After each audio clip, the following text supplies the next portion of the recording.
All right, greetings. So we are playing. Let's go to the title screen. We are playing Fantastic Heroes and Witchery, and we are trying a test combat. So we have our six characters. We're gonna fight a small cadre of goblins, six of them, with a shaman boss with them. So 6 on 7. I still think the PCs handle this fairly trivially because they've got a ton of hit points and a lot of their fighters are beefy with big damage bonuses. So I don't think these goblins have much of a chance ultimately. But it's a way to try our goofy initiative system here and see what we can do.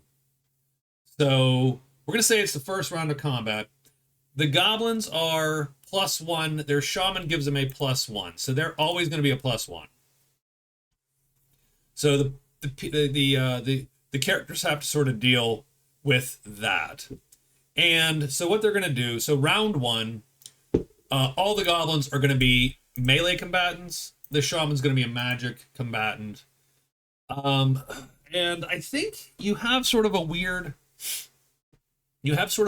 choice. So, and this is interesting to me, and I don't know if this is a good idea or not. All the first four characters could go missile. Well, the ranger, because he has his bow out, he would shoot. But these four could literally go. These three could go. I'm going to give missile instead of melee, so that they could just move. Um,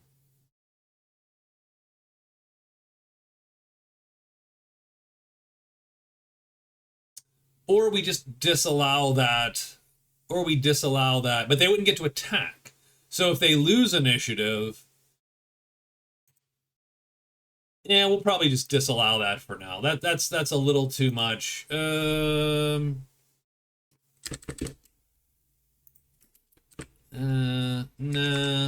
not at the moment. All right, so we're just gonna keep that away. So these guys are gonna go. So we have one missileer, the ranger. These guys are gonna go in the melee. The wizard will.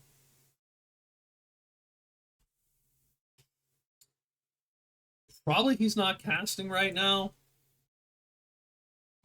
And what I did for him, so I swapped out just for this test combat. He has magic missile now instead of sleep because sleep just wins this fight. And in reality, a lot of low level D&D and a lot of low level CRPGs like Wizardry and stuff are managing sleep. and then right, so we're going to have magic missile instead, and we'll say that we have um, three of those memorized and you have a spider climb or something like that, right?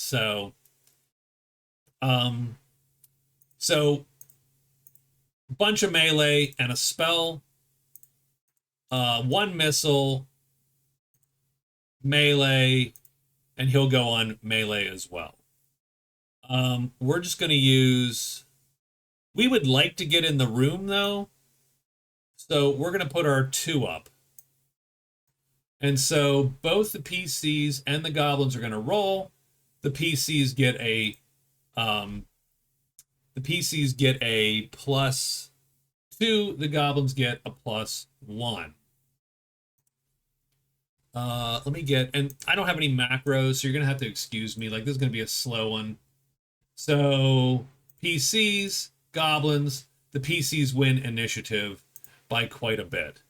So the ranger goes first in the missile phase, and I think he's gonna take a shot 1, 2, 3, 4, 5, 6, 7, 8, 20, 40 foot away. That's well within the short bow's range to not take a penalty, and he'll shoot at this guy. Goblins have a 13 armor class, so I did put that here. Oh, no. I wanted the. Why did that happen? I did give these guys a 14 armor class, but I didn't take. I don't know why that. So I gave them a 14 because they have. Oh no, Oh, I see why. Okay, darn it. You goofball. Okay, that's my fault. So some of these guys don't have shields, unfortunately, and I forgot that I gave them all They have the same mini though. I had different minis, and then I don't know why I swapped to the same mini. So he does not have a shield. He's armor class 13. Our ranger is +2 to hit. So we're gonna roll a d20. 12. That's a 14.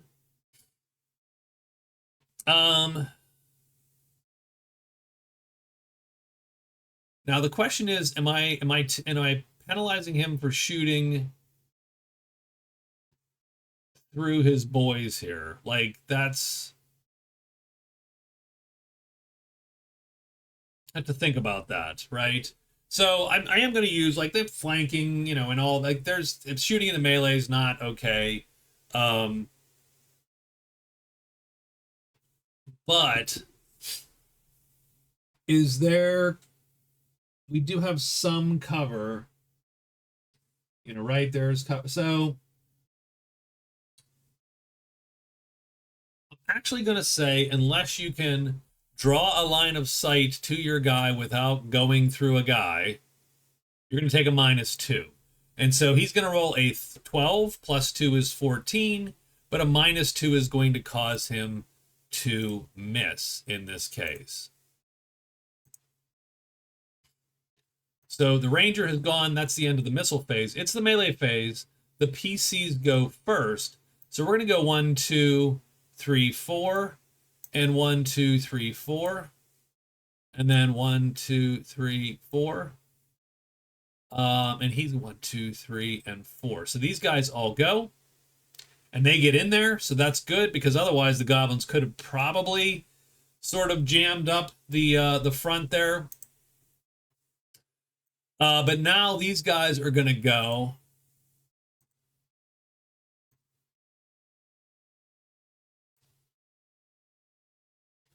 And they're all using like either short swords, like axes or daggers. And unfortunately, I did not do something I needed to do, which is sort of jot down their relative weapon lengths. So that's sort of a clunky thing that I did not think of doing. Let me pause here real quick, and I will get that out there. They actually mention weapon length in Fantastic Heroes and Witchery, but there are no weapon links in there that I can see. So we pulled the player's handbook and we stole them out of there.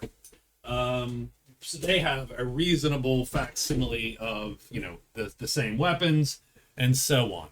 And so when this grunt goes with his, we just have weapon here, right? So they have hand axes, so 1/5. This guy has a horseman's mace, 1/5. So initiative wins in that point, and he is going to attack.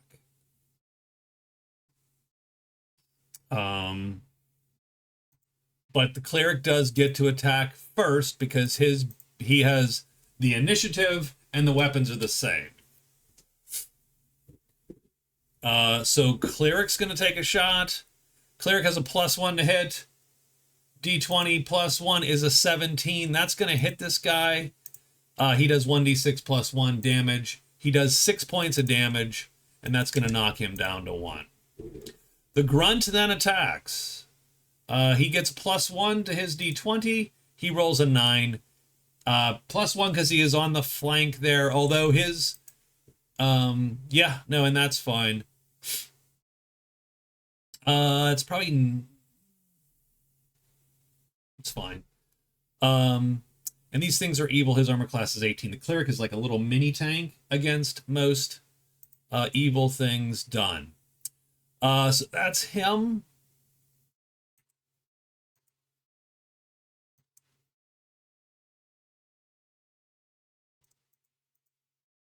We're going to go 1, 2. We're going to face this way, though. And we're going to attack the cleric as well. We don't get any bonus for second attack, unlike, say, Rune Bear or whatever, but we get a 19 to hit. He does a d6 damage, and he rolls a 3, and he knocks him down to 9. So done and done. So these two are done. We got 1, 2, 3. So we got 4. He can move up 1, 2, 3, 4. He's not going to make it. So we're going to go 1, 2. 1, 2, 3, 4. And then these two are going to go in 1, 2, 3, and 1, 2, 3. So they're going to attack fighter B. Both of them have a +1 to hit. So D20 +1 is 18. That's going to be a hit. And 18. So 2 18s. He takes a D6 damage, 3 points, and a D4 +1, 3 points for 6 points of damage. And he is down to 10 of 16. These guys have moved. Oh, we didn't do the weapon. So, okay, I'm sorry. So the Great Axe is going to come in. I think his Great Axe is going to be better. So we need to pay attention to that a little bit. So there's something we have to think about. You might be able to attack on your off, when it's not your turn to go, if you've not already attacked. So fighter B is going to take his shot first. He rolls a 19, so he's going to hit 2d6 +4. He does 5, so he's going to kill this guy. So that's going to give him 3 hit points back because he took a hit from that guy. So he just axes him instantly. So again, weapon length. I think we're gonna try to. So this grunt does hit him, and this guy dies ahead of time. Done. Spellcasters go. He's, I suppose you can go in and delay. I suppose he's going to go 1, 2, 3, like that, and he is done. The ranger should probably have moved, but he did not move. We are done. This shaman cast, he is going to cast Magic Stone. That gives him 3 stones. So I'm going to put somewhere that he has 3 widgets, 3 stones. And they are +1 weapons, and they do a d6 +1. And that's thrown or in a sling. So, I mean, that's pretty good, all things considered. We will give him those are gigantic stones, but we will give him 3 stones. Oh my, yeah, that's terrible. No, we're not going to do that. Why is that big? Sometimes they do weird stuff. How about a bush? Okay, that bush is way better. So he's got 3 bushes to throw. 3 bushes. That's 1, and we'll copy this and go copy, paste, paste. So our shaman has 3 magic stones. They're 1d6 +1 stones. And they get a +1. So he has a +1 to hit generally, or actually he has a +3 to hit because he is a 3 hit die creature. So he has a +3 to hit. So he actually has a +4 to hit and d6 +1. So those stones are pretty crazy good. But he has cast, and that is thus the end of our round. So round 2.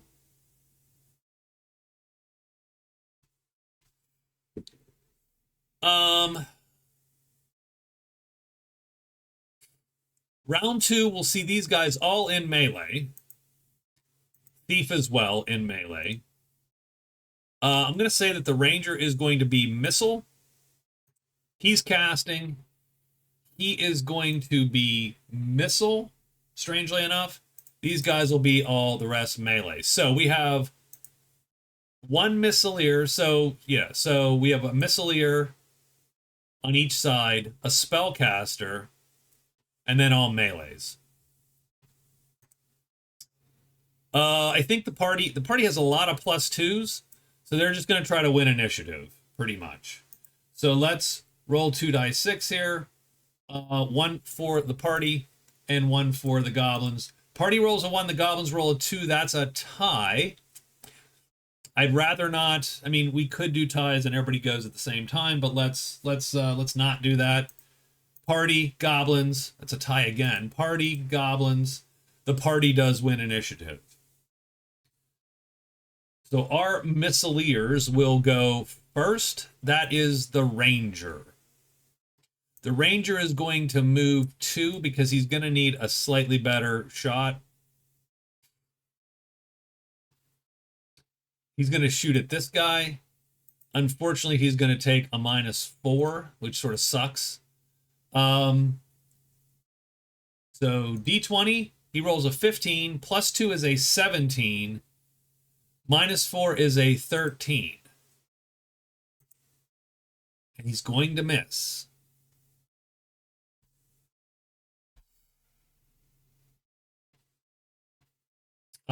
So that's him.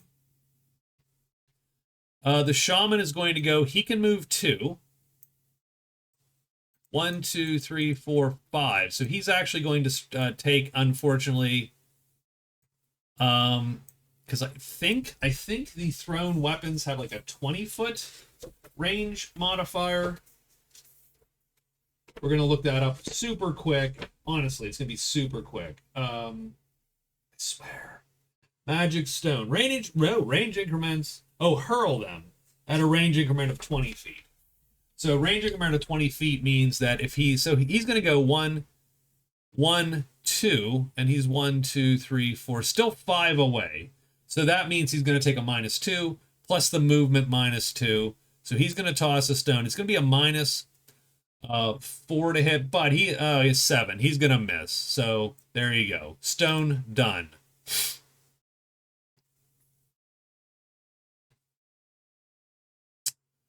So missile and missile are done. It's now the melee troops.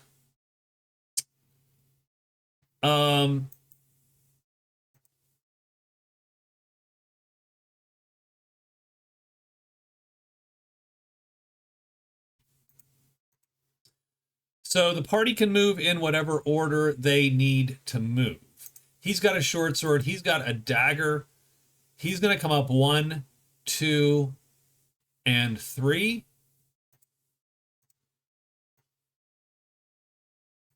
Like that. And attack him.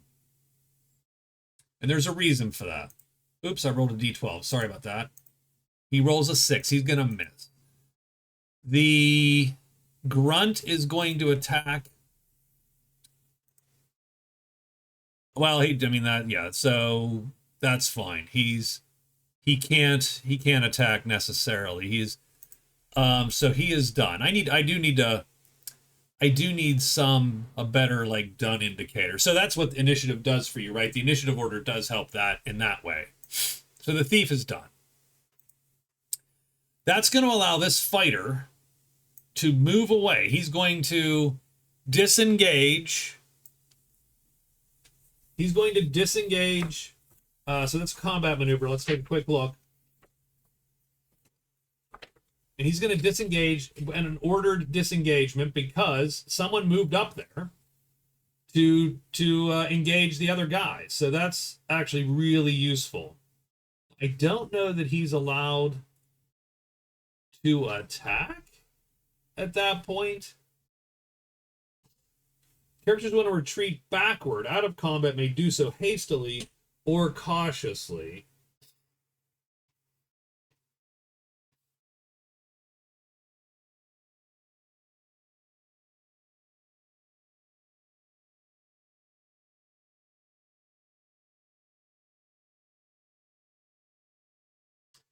So yeah, I think we're gonna have to just make a judgment call on that. I think this guy is tied up by the thief. This guy's tied up by the fighter. This guy's tied up by the cleric. This guy can move and go 1, 2, 3, and 4, and take his shot. I think.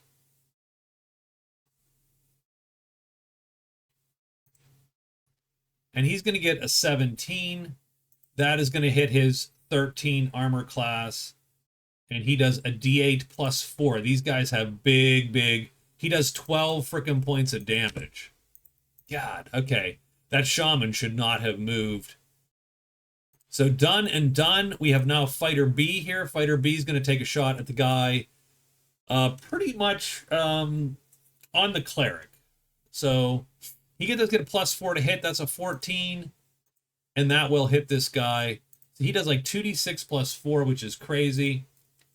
He kills him. They both took weapon specialization, both fighters, because it gives you +1 to hit, +2 damage with one weapon. That is crazy good. That's like one of their powers they get at first level. Cleric is going to go. He's going to miss. Done. So these guys have all gone. This fighter has all gone. The grunt is going to go. And he's going to take his shot. He's going to miss. +1. He's going to miss. This guy's going to take his shot at... Oh, the fighter, I suppose. 16, 17. That's going to hit him. A D4 +1 is going to be 5 points of damage. He's down to 8. These guys are going to go, and they need to help the shaman. 1, 2. And 1, 2, 3, like that. Both of them will attack. He's already attacked, so he cannot attack first, right? Because he's already used his attack this round. So we have 2 shots, +1 each. First attack, second attack. And his armor class is 16. So that's 1 hit, the D4 +1 damage, 4 points of damage on him. He's down to 7. And he misses. Those are our meleeers. The wizard is now going to cast, because he's a spellcaster, Magic Missile.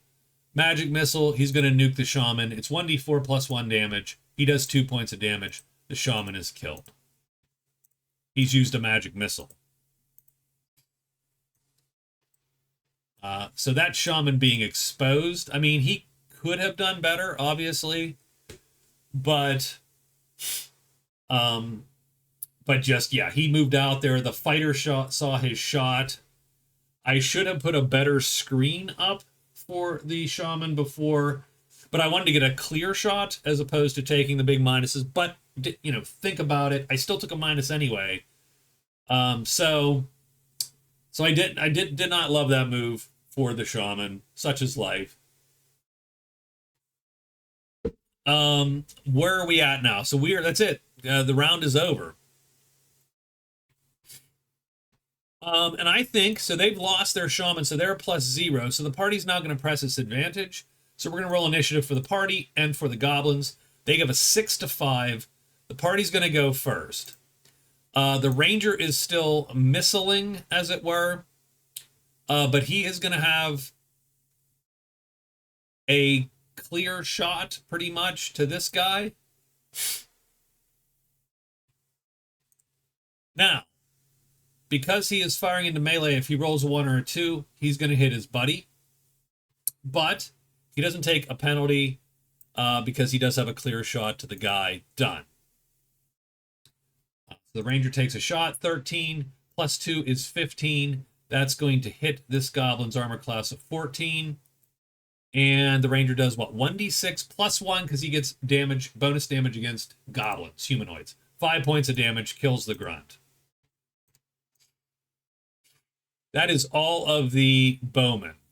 I think the wizard is going on melee because I think he's good. So everybody else is a melee combatant. That means all the fighters are going to go first. We'll start down here with fighter A. He's going to roll an 11 + 4 is 15. That's still going to hit. And there's no way he possibly cannot kill that last guy, and he does. Thief's going to go.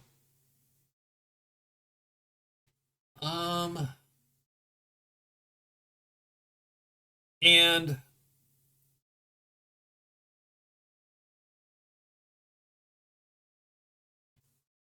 again, because this guy is on him, the thief can slide around. That's at least my ruling. So we're going to give him his backstab ability, right? Because he can move around and do that thing. I always thought Thief's backstab was like, so he gets a +4 to hit and multiplies his damage by 2 before any bonuses. So the Thief gets a plus, he misses. Done. Fighter B is going to go. Fighter B's going to miss because he rolled a 12. Cleric's going to go and attack the guy north of him. He rolls a 15. D6 +1 is 2. That's going to kill that guy. The only guy left is this grunt. This grunt probably surrenders, but we'll swing one last time. He rolls a 12. That's not going to be enough. And the combat is pretty much over. So that's it. That was the combat. Again, I think that shaman moved. He probably should have stayed behind his cover a little bit, and that would have probably helped us. I didn't hate this, but the party has so many plus twos, and I don't know how many rounds are going to last. I don't know how many combats are going to last 6 rounds.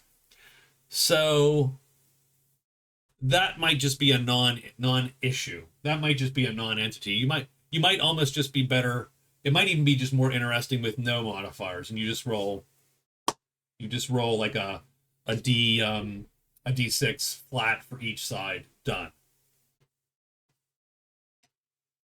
It would be interesting if the enemies also had cards to play, but I don't know that that is feasible for every fight or even desirable for every fight. So if we look at so if you think about it, because here's the thing. So this is definitely, it's different than Runebearer, of course. So Runebearer, my homebrew game, Nutmeg, that's for you. My homebrew game is more of a decisive action game, right? It's more of a, you want to get the critical hit, you want to gang up on guys, right, and so on. This is more of an attrition based, and ideally you don't take hits, or serious hits in a fight. Ideally, D&D and its ilk is more of an attrition game. So if you think about what the party wins that fight, but they have effectively lost a few hit points here and there, and they burned one of their spells. That's sort of how, and they could go on to the next combat and the next combat until they get weak enough where they decide, God, we got to get out of here. We got to turn around. So I think they did pretty well. That shaman, only has certain spells that he can cast. One of them is Cause Light Wounds, which is very damaging, but it's a touch spell, so he has to be up in the fray to cast it. So that becomes sort of clunky. But I think I will allow them to cast in medium, in the melee step. If it's a touch spell, I think that's sort of interesting. Makes touch spells have sort of a weird special place in the game. I don't think that was awful. I don't know that this card mechanic does us any good, frankly.